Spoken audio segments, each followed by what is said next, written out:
Listen to the neocons in Washington. They are babbling about victory again. They think massive firepower from the United States and Israel will bring Iran to its knees. Stupidity, absolute stupidity. Look at the map. Do not listen to the cheap deception on television. Their new supreme leader, Mojtaba Khamenei, made it perfectly clear. He stated the lever of closing the Strait of Hormuz must continue to be used. It is the ultimate global choke point, 20 miles. That is the width at its narrowest point, skirting the southern border of Iran. Geography is destiny. The fools in Washington operate under a delusional assumption. They think air supremacy equals maritime control. A fatal error.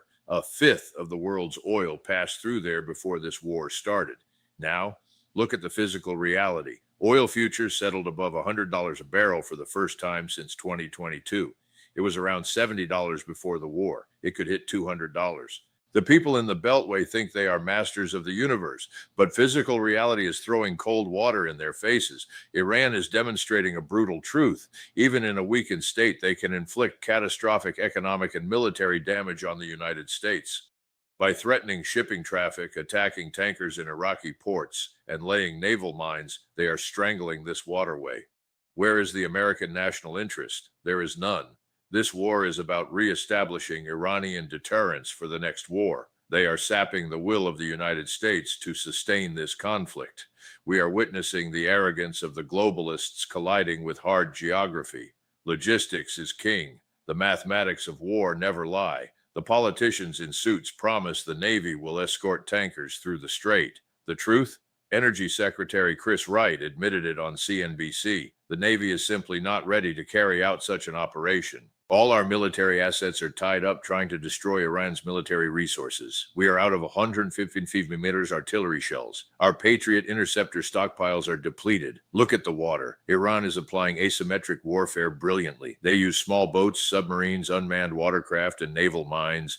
The Islamic Revolutionary Guards Corps is deploying hundreds, maybe thousands of small boats for mining operations. Sinking 30 of their dedicated mine-laying vessels changes nothing. Clearing the Strait of Hormuz will take weeks. It will be hugely expensive. It puts American sailors directly in the crosshairs. Military officials know we need several more days of relentless air campaigns just to hit their mobile missile launchers and fast boats. Even then, coercing shipping companies to sail under Iranian guns is nearly impossible.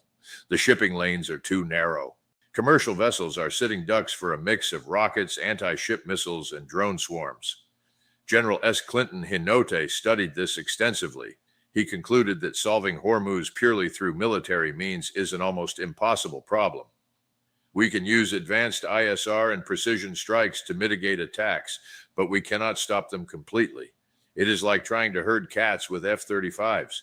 Complete nonsense. The Uniparty refuses to accept logistical materialism.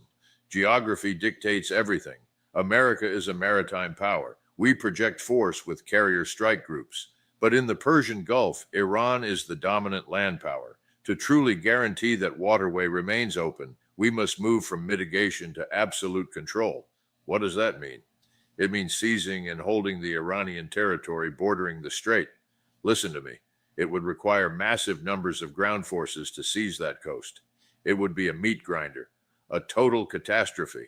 Worse than Vietnam. Look at history. The tanker war in the 1980s. Iran planted mines in the strait back in 1988.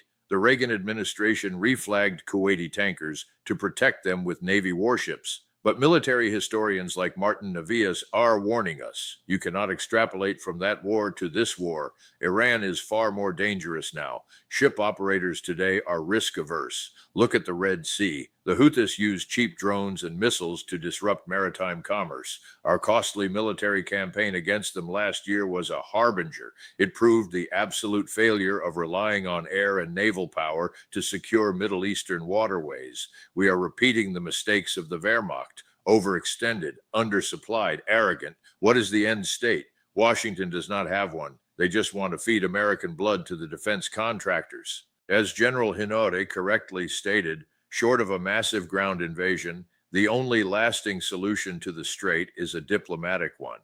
But the lunatics in Washington despise diplomacy. They prefer endless war. Follow the money. The mainstream media lies. They claim this war will choke the Iranian economy. What is actually happening? Iran is loading oil and exporting it right through the Strait of Hormuz. Since March 1st, at least 10 loaded tankers and gas carriers have sailed straight through. Tomer Ranin confirmed it. Iran is still getting its oil and gas to market. So who is really suffering? Over 80% of exports through that strait go to Asia. This threatens severe supply shocks. But look at China. They are Iran's most important customer. Are they panicking? No. They protected themselves before the conflict began. They ramped up their oil stockpile. China imported 8% more oil in January and February than last year. Their strategic reserves hold roughly 2 billion barrels. That is 115 days of seaborne crude imports. Beijing is sitting comfortably. Meanwhile, the American economy is teetering on the edge of the abyss.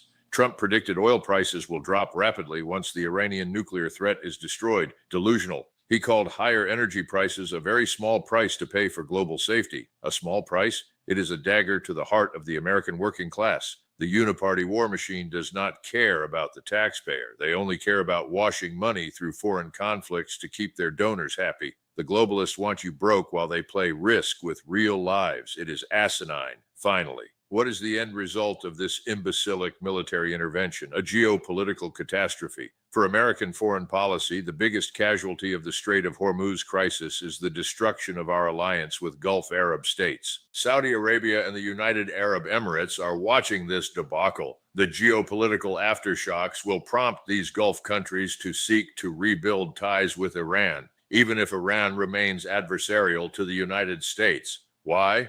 Because they realize a bitter truth. America is no longer reliable. Brian Katulis spelled it out. Once our Gulf allies are out of this, they will conclude they need a more permanent arrangement for the Strait of Hormuz.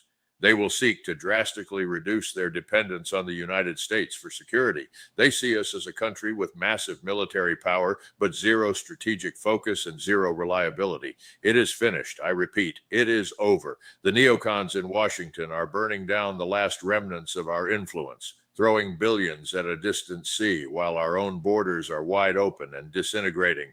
Stop this deception immediately. Withdraw our forces. Focus on strategic defense of the homeland. Like Eisenhower did in 1955 with the Austrian State Treaty. Neutrality, reality. Negotiate based on the brutal physical facts on the ground. Let's be frank. The real enemy is not in the Persian Gulf. The real enemy is sitting in air-conditioned offices inside the Beltway, draining the lifeblood of the American Republic. It is finished. It is over.